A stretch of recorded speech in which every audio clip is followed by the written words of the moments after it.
Okay, morning, y'all. We're gonna get into our reading. It's Deuteronomy 4 through 6 and Psalms 54. There was a devotional today, and so that devotional is on this side. That devotional is about the word listen. I think it comes from the first couple of sentences Moses said, which was listen and obey and love God with all your heart and life and soul. So it kind of gave you a word analysis.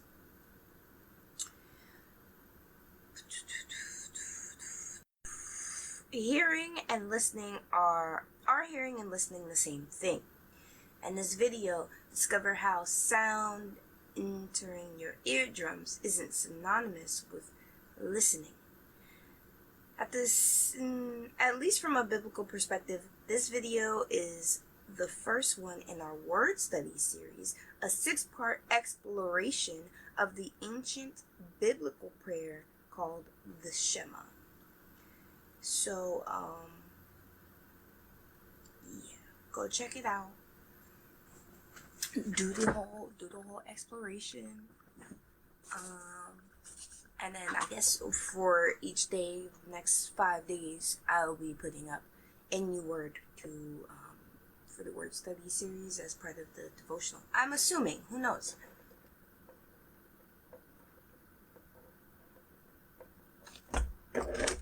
Okay. Moses urges Israel to obey.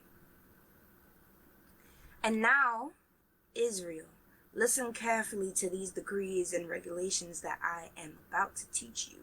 Obey them so that you may live, so you may enter and occupy the land that the Lord, the God of your ancestors, is giving you. Do not add to or subtract from these commands I am giving you. Just obey the commands of the Lord your God that I am giving you. You saw for yourselves that the Lord did to you at Peor. There the Lord your God destroyed everyone who had worshipped Baal, the god of Peor. But all of you who were faithful to the Lord your God are still alive today, every one of you. Look, I teach you these decrees and regulations just as the Lord my God commanded me, so that you may obey them in the land you are about to enter and occupy. Obey them completely, and you will display your wisdom and intelligence among the surrounding nations. When you hear all these decrees, they will exclaim, "How wise and prudent are the people of this great nation." For what great nation has a God as near to them as the Lord our God is near to us whenever we call on him? And what great nation has decrees and regulations as righteous and fair as this body of instructions that I am giving you today? But watch out. Be careful never to forget that what you yourselves have seen. Do not let these memories escape from your mind as long as you live, and be sure to pass them on to your children and grandchildren. Never forget the day when you stood before the Lord your God at Mount Sinai, where he told me, "Summon the people before me, and I will personally instruct them. Then they will learn to fear me as long as they live, and they will teach their children to fear me also." You came near and stood at the foot of the mountain, while flames from the mountain shot into the sky. The mountain was shrouded in black clouds and deep darkness, and the Lord spoke to you from the heart of the fire. You heard the sound of his words, but didn't see his form. There was only a voice. He proclaimed his covenant, the 10 Commandments, which he commanded you to keep, and which he wrote on 2 stone tablets. It was at the time that the Lord commanded me to teach you his decrees and regulations so you would obey them in the land you are about to enter and occupy.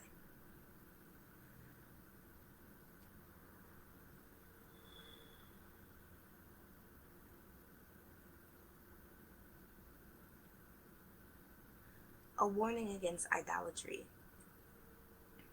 But be very careful. You did not see the Lord's form on that day he spoke to you from the heart of the fire at Mount Sinai. So do not corrupt yourselves by making an idol in any form, whether of a man or a woman, an animal on the ground, a bird in the sky, a small animal that scurries along the ground, or a fish in the deepest sea. And when you look up into the sky and see the sun, moon, and stars, all the forces of heaven, don't be seduced into worshiping them. The Lord your God gave them to all the peoples of the earth. Remember that the Lord rescued you from the iron smelting furnace of Egypt in order to make you his very own people and his special possession, which is what you are today. But the Lord was angry with me because of you. He vowed that I would not cross the Jordan River into the good land the Lord your God is giving you as your special possession. This is the only thing in Deuteronomy 4:21. He's like, he was angry. The Lord was angry with me because of you. But no, that's not really the case. I mean, you can say that he was angry with Moses because they didn't obey or they were complaining or whatever. But what was really mad, he was angry with Moses because Moses claimed one of God's glorious acts as if him and Aaron did it, and he himself disobeyed. So in the midst of all of the anger, it's like he's not claiming responsibility here, and that's upsetting me. Because in the midst of all of the anger and the complaining and bickering of the Israelite people, Moses is supposed to stand apart from that and still be capable of showing God's grace and love and compassion. And in that act, he didn't show any grace or compassion for the people of Israel. Or he didn't show God's grace and compassion to the people of Israel. And that's what he's angry about. But you can say it as God was angry with me because of the Lord. I'm going to compare it and see if it said that in King James. Furthermore, the Lord was angry with me for your sakes and swore that I should not go over Jordan and that I should not go in unto the good land, which the Lord thy God giveth thee for an inheritance. Because of you, the Lord was angry with me and solemnly declared that I would not cross the Jordan River to enter the fertile land which he is giving you. Now the Lord was angry with me on your account. I mean, that's not how I perceived it. I feel like when he keeps saying it this way, he fails to claim responsibility.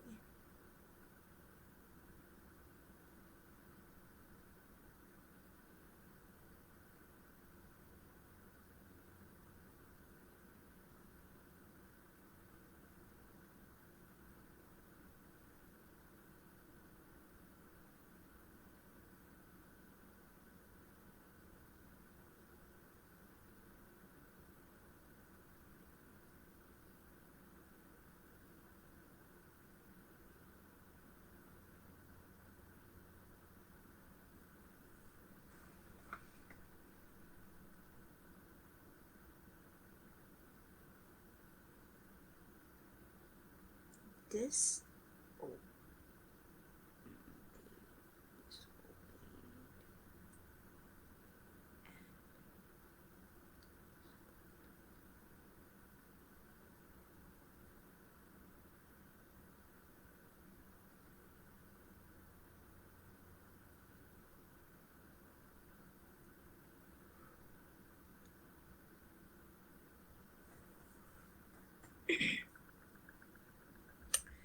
Where are we? Okay.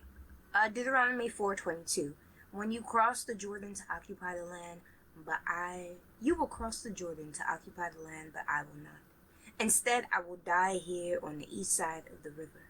So be careful not to break the covenant the Lord your God has made with you. Do not make idols of any shape or form, for the Lord your God has forbidden this. The Lord your God is a devouring fire. He is a jealous God. In the future, when you have children and grandchildren and have lived in the land a long time, do not corrupt yourselves by making idols of any kind. This is evil in the sight of the Lord your God and will arouse his anger. Today I call on heaven and earth as a witness against you. If you break my covenant, you will quickly disappear from the land you are crossing the Jordan to occupy. You will live there only a short time, then you will be utterly destroyed, for the Lord will scatter you among the nations, where only a few of you will survive.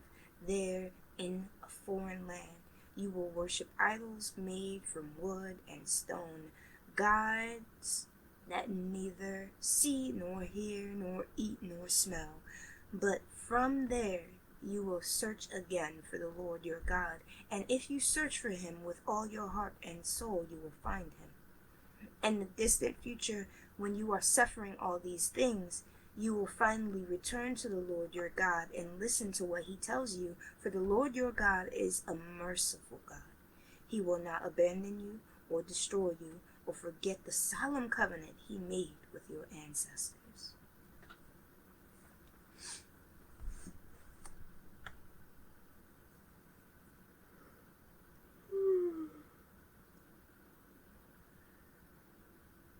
I feel like this happened, no?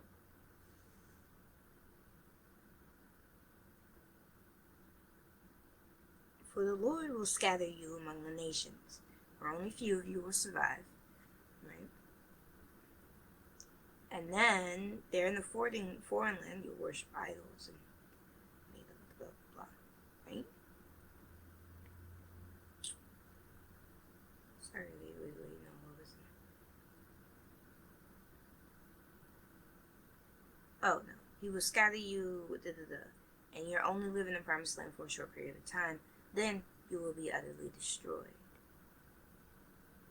He will scatter you among the nations, where only a few of you will survive.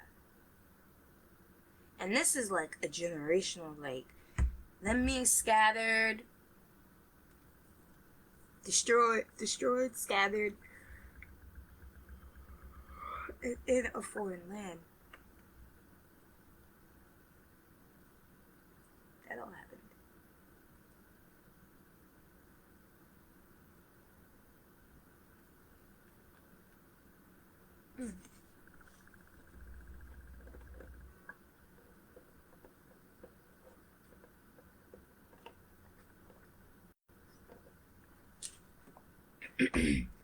There is only one God. Now search all of history, from the time God created people on earth until now, and search from one end of the heavens to the other. Has anything as great as this ever been seen or heard before? Has any nation ever heard the voice of God speaking from fire as you did and survived? Has any other God dared to take a nation for himself out of another nation by means of trials, miraculous signs, wonders, war, a strong hand, a powerful arm, and terrifying acts? Yet that is what the Lord your God did for you in Egypt right before your eyes. He showed you these things so you would know that the Lord is God and there is no other. He let you hear his voice from heaven so he could instruct you. He let you see his great fire here on earth so that he could speak to you from it. Because he loved your ancestors, he chose to bless their descendants, and he personally brought you out of Egypt with a great display of power. He drove out nations far greater than you so he could bring you in and give you their land as a special possession, as it is today. So remember, This, and so remember this and keep it firmly in mind. The Lord is God, both in heaven and on earth. There is no other.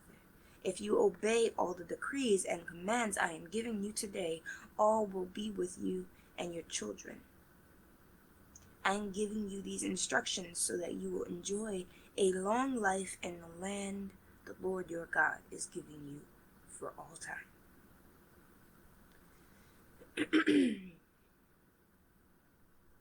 Eastern cities of refuge. Then Moses set apart 3 cities of refuge east of the Jordan River.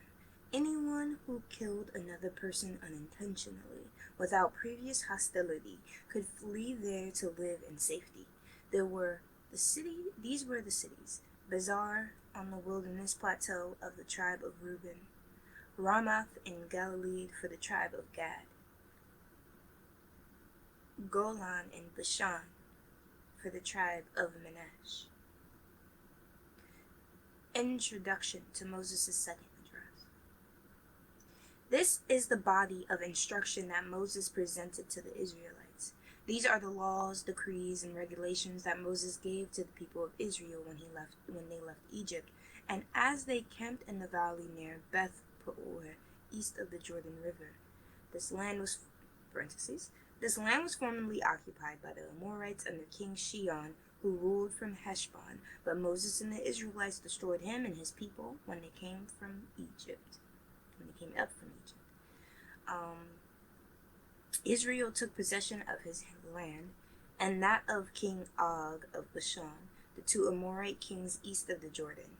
So Israel conquered the entire area from Aroer,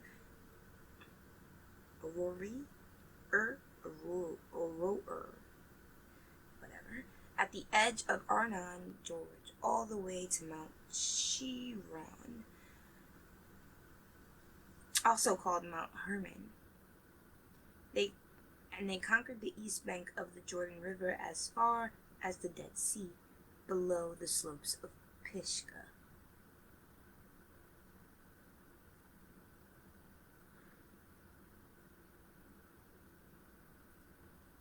The 10 Commandments for the Covenant Community. Moses called all the people of Israel together and said, "Listen carefully, Israel. Hear the decrees and regulations I am giving you today so you may learn them and obey them. The Lord our God made a covenant with us at Mount Sinai. The Lord did not make this covenant with our ancestors, but with all of us who are alive today. At the mountain the Lord spoke to you face to face from the heart of the fire. I stood as an intermediary between you and the Lord, for you were afraid of the fire and did not want to approach the mountain. He spoke to me, and I passed his words on to you. This is what he said. I am the Lord your God, who rescued you from the land of Egypt, the place of your slavery. You must not have any other god but me.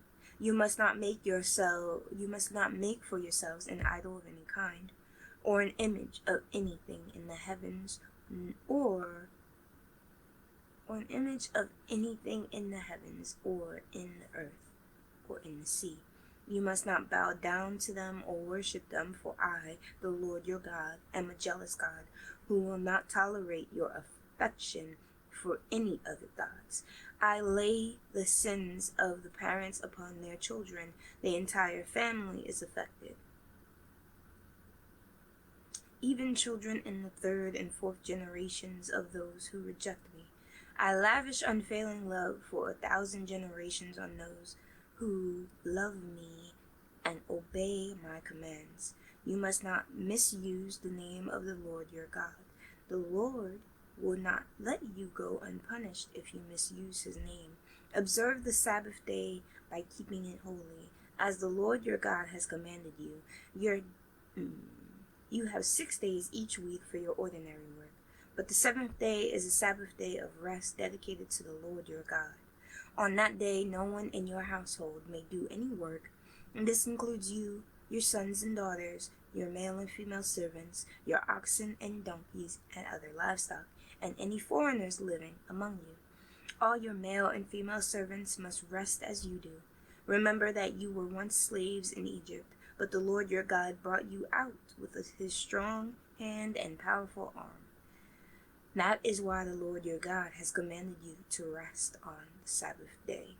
Honor your father and mother as the Lord your God commanded you, then you will live a long, full life in the land the Lord your God is giving you. You must not murder, you must not commit adultery, you must not steal, you must not testify falsely against your neighbor, you must not covet your neighbor's wife, you must not covet your neighbor's house or land, male or female servants, ox or donkey, or anything else that belongs to your neighbor. The Lord spoke these words to all of you assembled at the foot of the mountain. He spoke with a loud voice from the heart of the fire, surrounded by clouds and deep darkness. This was all he said at the time, and he wrote his words on 2 stone tablets and gave them to me. But when you heard the voice from the heart of the darkness while the mountain was blazing with fire, all your tribal leaders and elders came to me. They said, "Look, the Lord our God has shown us his glory and greatness, and we have heard his voice from the heart of the fire. Today we have seen that God can speak to us humans, and yet we live. But now, why should we risk death again? If the Lord our God speaks to us again, we will certainly die and be consumed by this awesome fire.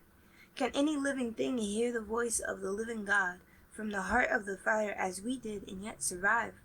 Go yourself and listen to the Lord our God. Go yourself and listen to the Lord our... Sorry. The irony of but I don't want to risk death again, and can we really, who can listen to the words of the Lord from great fire and not die? So go by yourself. They think they're sending Moses, their leader, their leader in this situation, to his death when they go talk to God. And the contradictions in this statement, right? Come on. The contradictions. Where are we? Today, we have seen that God can speak to humans and yet we live. But now, why should we risk death again? If the Lord our God speaks... Wait, that's not it. Look, the Lord our God has shown us his glory and greatness. When we heard his voice from the heart of the fire. Today we've seen that God can speak to us humans and yet we live. But now, why should we risk death again? You've seen that God can speak to you and you can live. But now you're afraid as well. Who can speak to the Lord and live?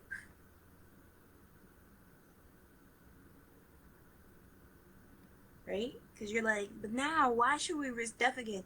If the Lord our God speaks to us again, we will certainly die and be consumed by this awesome fire. So now you steep this in, you wrap him up in his presence and all of that in fear as if he had no control or no say over who lives and who dies. Then, on top of all of that, on top of your own fear, you send someone else to go get the words of your salvation.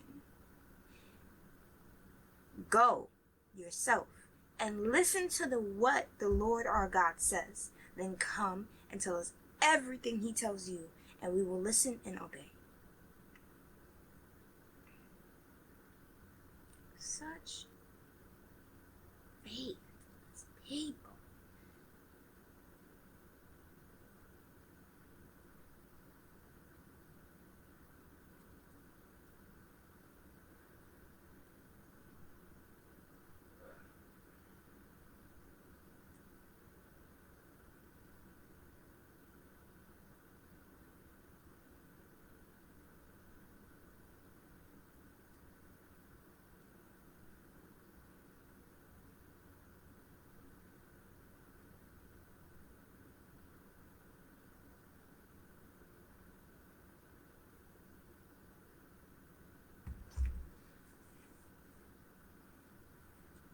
I think I wanted to be feared, but not like that. Oh, like, not him thinking his people, not them thinking they can't come close. Because they're gonna die. Which is fair, like, people get consumed by that fire, but you need to be in the right.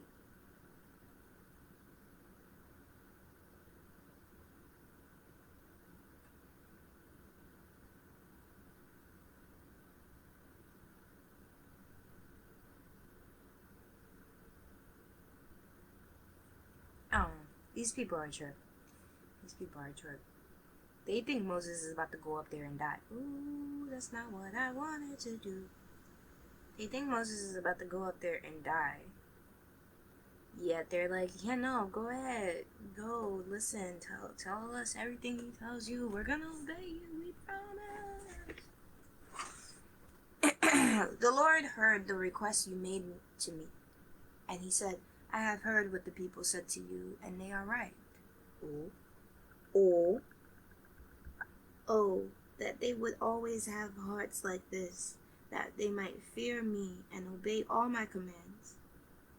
If they did, they and their ancestors would prosper forever.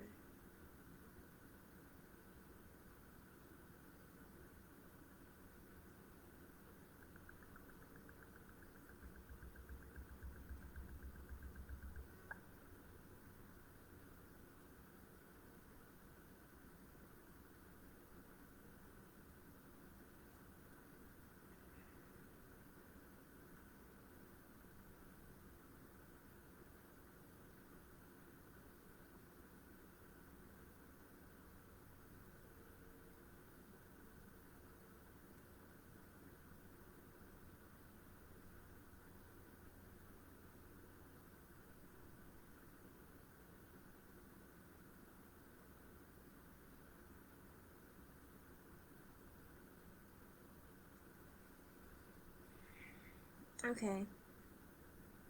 So the Lord hears that and he says, oh, they're alright, but if only they always had a heart like this, so that they could always fear me and obey my commands. And if they did, they would prosper forever.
Deuteronomy 5:30.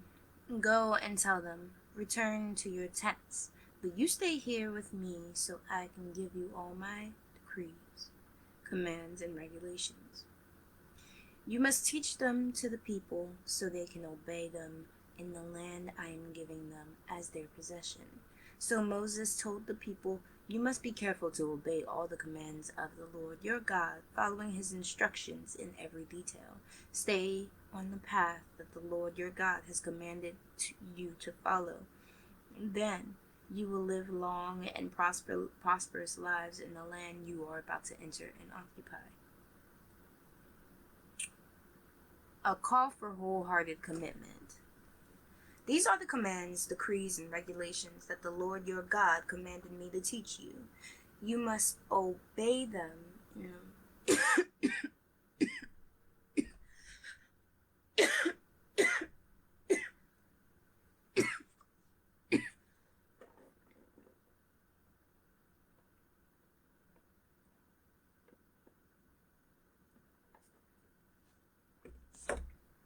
You must obey them in the land you are about to enter and occupy.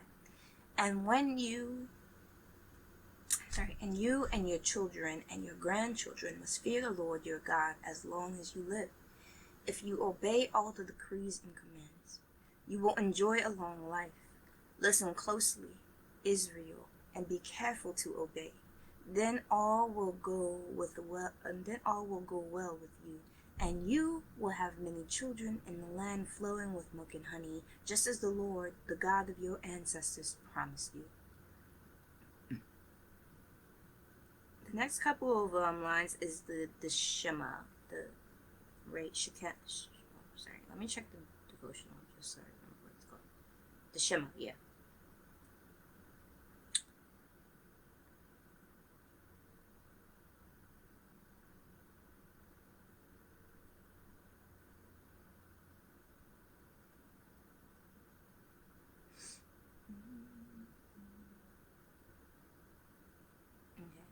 Listen, O Israel, the Lord is our God, the Lord alone, and you must love the Lord your God with all your heart, all your soul, and all your strength. You must commit yourselves wholeheartedly to these commands. You must commit yourself wholeheartedly to these commands that I am giving you today. Repeat them again and again to your children. Talk about them when you are home and when you are on the road, when you are going to bed and when you are getting up. Tie them to your hands and wear them on your forehead as reminders. Write them on the doorposts of your house and on your gates. Okay.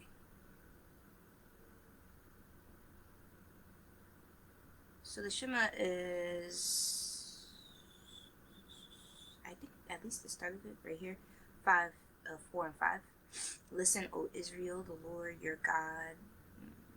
Listen, O Israel, the Lord is our God, the Lord alone, and you must love the Lord your God with all your heart, all of your soul, and all of your strength. Let's highlight that in a color.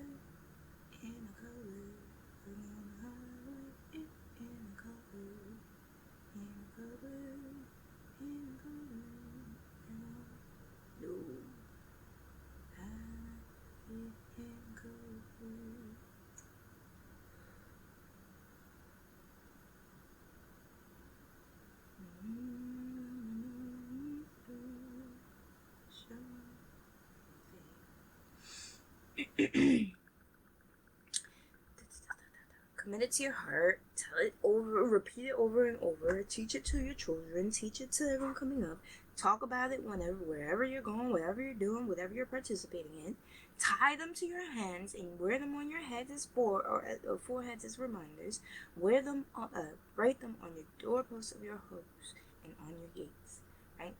In Deuteronomy 6:10, we get to the Lord your God will soon bring you into the land he swore to give you when he made a vow to your ancestors Abraham, Isaac, and Jacob. It is a land with large, prosperous cities that you did not build.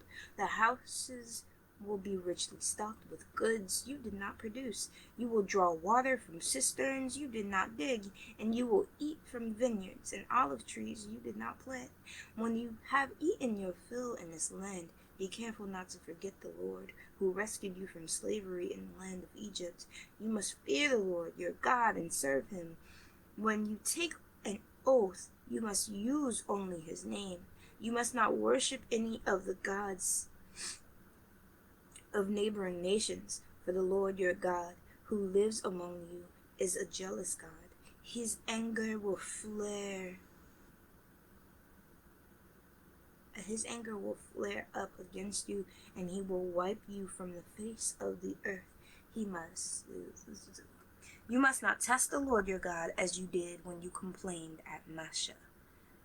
You must diligently obey the commands of the Lord your God, all the laws and decrees he has given you. Do what is right and good in the Lord's sight, so all will go well with you. Then you will enter and occupy the good land that the Lord swore to give your ancestors. You will drive out all the enemies living in the land, just as the Lord said you would. In the future, your children will ask, what is the meaning of these laws, decrees, and regulations that the Lord our God has commanded us to obey? Then you must tell them, we were Pharaoh's slaves in Egypt, but the Lord brought us out of Egypt with his strong hand. The Lord did miraculous signs and wonders before our eyes, dealing terrifying blows against Egypt and Pharaoh and all his people. He brought us all out of Egypt so he could give us this land he had sworn to give our ancestors. And the Lord our God commanded us to obey all these decrees and to fear him so he can continue to bless us and preserve our lives as he has done to this day. For we will be counted as righteous when we obey all the commands the Lord our God has given us.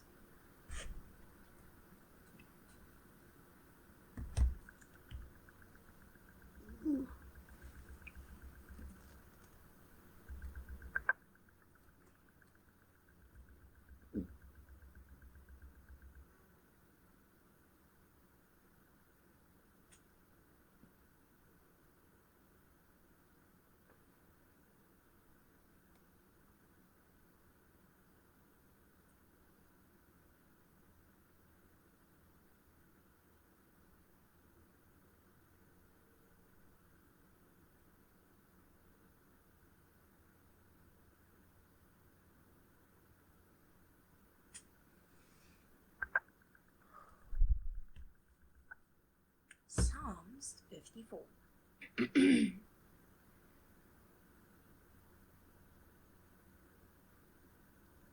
For the choir director, a psalm of David, regarding the time Ziphites came and said to Saul, we know where David is hiding, to be accompanied by stringed instruments.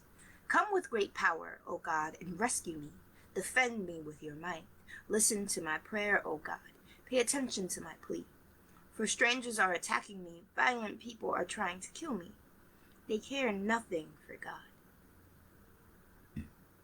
But God is my helper. The Lord keeps me alive. May the evil plans of my enemies be turned against them.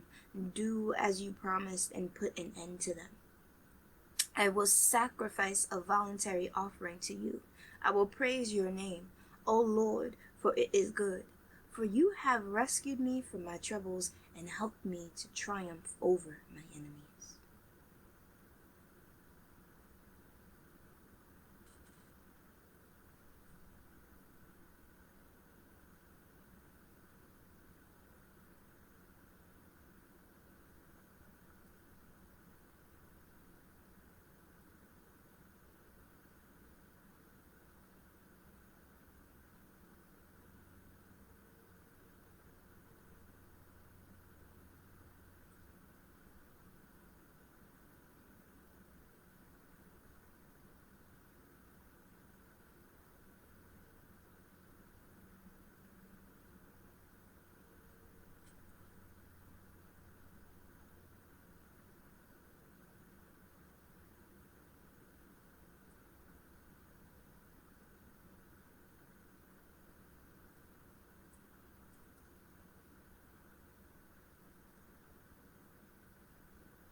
I think in terms of me trying to understand these,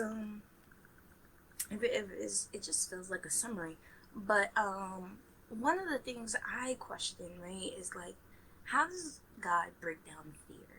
He comes to make the way he showed up when we were reading Exodus, right?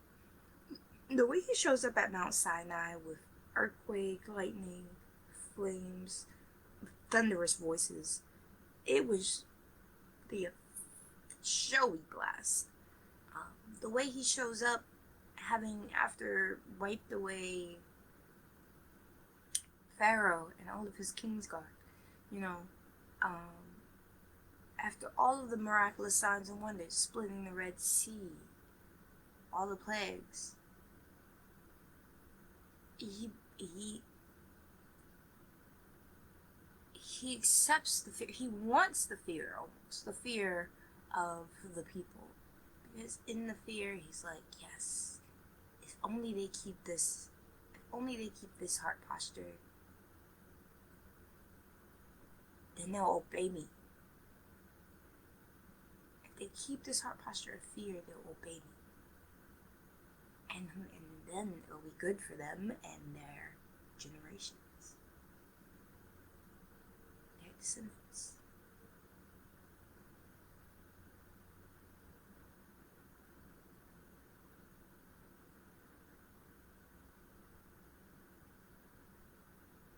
I don't know if it was fear that brought me to obedience so much as it was trust.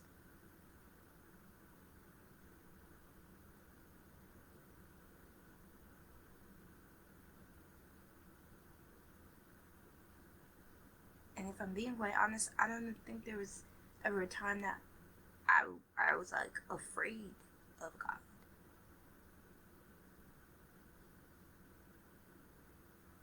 So I'm trying to understand what he means when he says fear. Like can we study that word in the ancient Hebrew? Like, what does he mean? What is fear to him? Because while the people of Israel may have feared him, it wasn't a deeply rooted fear. They quickly, even without Moses, when Moses wasn't in the picture, or when they thought Moses wasn't in the picture, they quickly went about their own way, did their own thing. Quickly.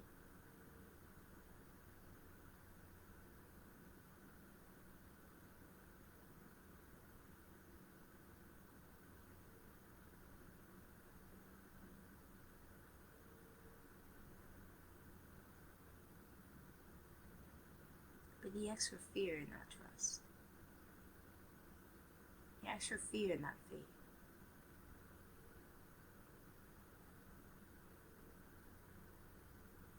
He's gladdened by their fear. But there's gotta be a deeper meaning to that word. Like, the way I understand fear, just it never really understand, like, fits the image of God that I have.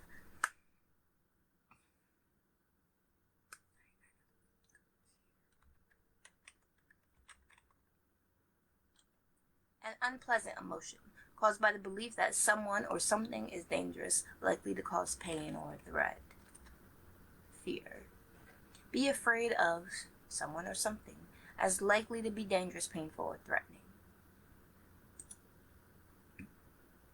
A mixed feeling of dread and reverence. Hey, there we go. It's a mixed feeling of dread and reverence. So when he's saying fear me, he's saying revere me. Revere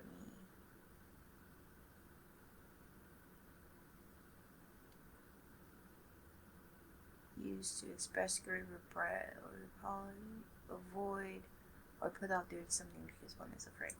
Let's check reverence. Deep respect for someone or something. A gesture indicative of respect, a bow or courtesy. A title given to a member of the clergy. Your reverence. Well, that's it now, huh? See, I think If every time I'm stumped by the word fear, I replace that with reverence, dang, I hope that they revere me. Right? Because you listen to the thing you respect. Deep respect for someone or something. A deep respect for God. A deep reverence for God. That's gonna come with a heart posture of obedience. You don't disobey people you respect. You don't attempt to hurt or become the enemy of people you respect. There's almost an awe, like, that comes with the respect of, like, someone you really, like, it's like, oh, dang, I respect this person. And with that respect comes open ears. You're willing to listen to them. You're willing to hear their input. You're willing to let their advice seep into you and alter the way you act and go about life.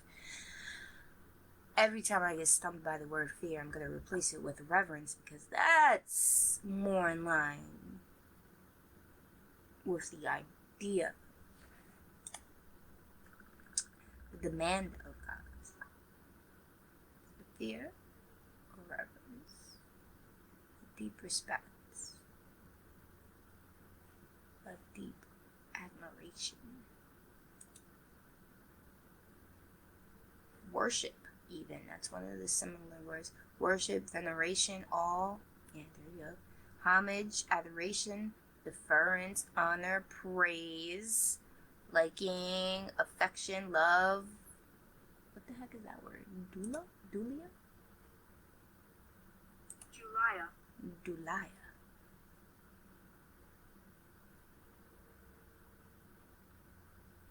The reverence accorded to saints and angels.